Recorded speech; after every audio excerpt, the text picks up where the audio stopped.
What's up, YouTube? Pirate King Codex here with One Piece Chapter 1061, Future Island Egghead. So the chapter picks up where we left off, where Bonnie was caught in the eddy. The Straw Hat crew goes to save her, so we see Luffy stretching out to grab her.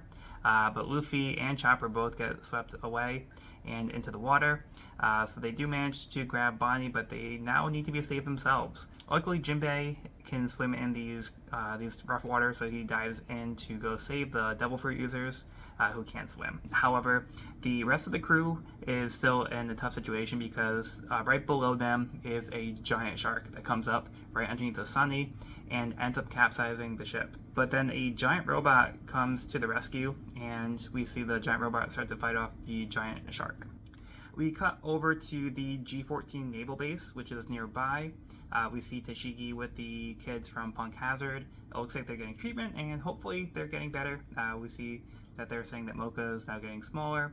They still look pretty big in these pictures here, but hopefully this treatment is working and they'll be able to go back to regular size. We cut over to a reveal for a new Vice Admiral, Vice Admiral Dahl.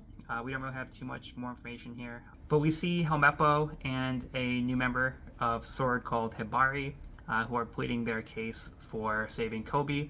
They're worried about their captain and they want to go out and save him. So now we also get an official reveal of the Navy character that was fighting Gotti back in the Veg cover story in Dressrosa. We have Prince Gruss, who is a rear admiral. He's stating that they aren't able to go and save Kobe, that they aren't going to take the resources and go use the Seraphim to go save Kobe at Full Island. Basically, it's not worth putting the resources in, so he shuts them down. We cut back over to Jolie Bonnie, who is now drying out her clothes. She's washed ashore with Luffy, Chopper, and Jinbei. She's kind of making some comments about how she's not really too impressed by Luffy. She kind of asks about what the deal is with the white hair when he was in his Gear 5 form. Not really sure what that was about. Luffy just kind of says that's what he looks like when he's most free. She kind of just moves on, doesn't really inquire about this any further. So unfortunately, Bonnie is by herself here. She's not really with the rest of her crew. So this is something that I would have liked to have seen. Would have been more of her crew members, but I guess she's on her own here. Luffy and Chopper ask about finding a restaurant. Not sure what they're thinking or why they think they can find a restaurant around here. Bonnie gives a bit more backstory as to where they are and tells them that they are Egghead. This is basically an island that's 500 years ahead of the rest of the world, and that this is where Dr. Vegapunk resides. Dr. Vegapunk basically has free reign on this island to do their experiments. So we now see a giant robot save the Straw Hat crew, and a figure reveals himself. They start making a statement about how the Mecha Shark had a will of its own, and that they had a programming issue that wasn't really working with the living thing was trying to do its own thing. So it's something that they're trying to figure out how to counteract that. So the Straw Hat crew rejoices that they're saved, but the figure reveals themselves and they say that they're not actually being saved, and that they're a bunch of filthy pirates. They announce themselves as the humble genius Dr. Vegapunk. And the interesting thing here is that this appears to be a woman. But Dr. Vegapunk in the past has been mentioned as being a man. One thing to note is on the outfit it does say Punk 2.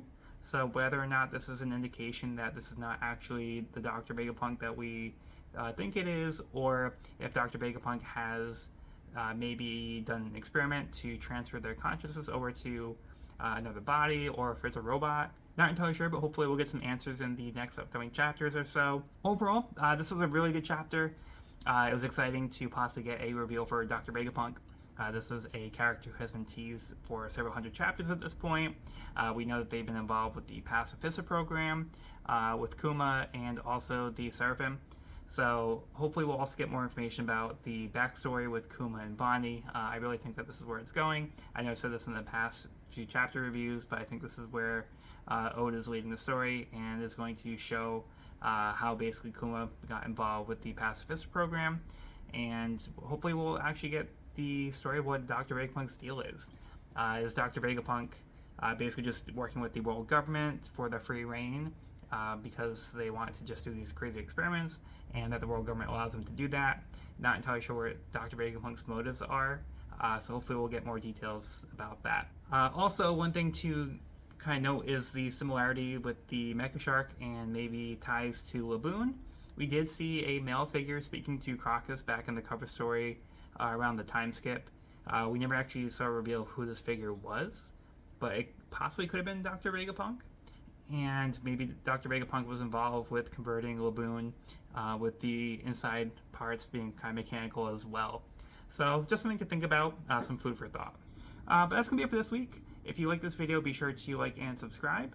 And if you have any feedback for me, be sure to leave that in the comment section below. Do you think that this is actually Vegapunk, or do you think this is a fake out by Oda? Leave your comments in the section below with your thoughts on that. Otherwise, be sure to bring along all of your hopes and dreams, and I'll see you in the next video.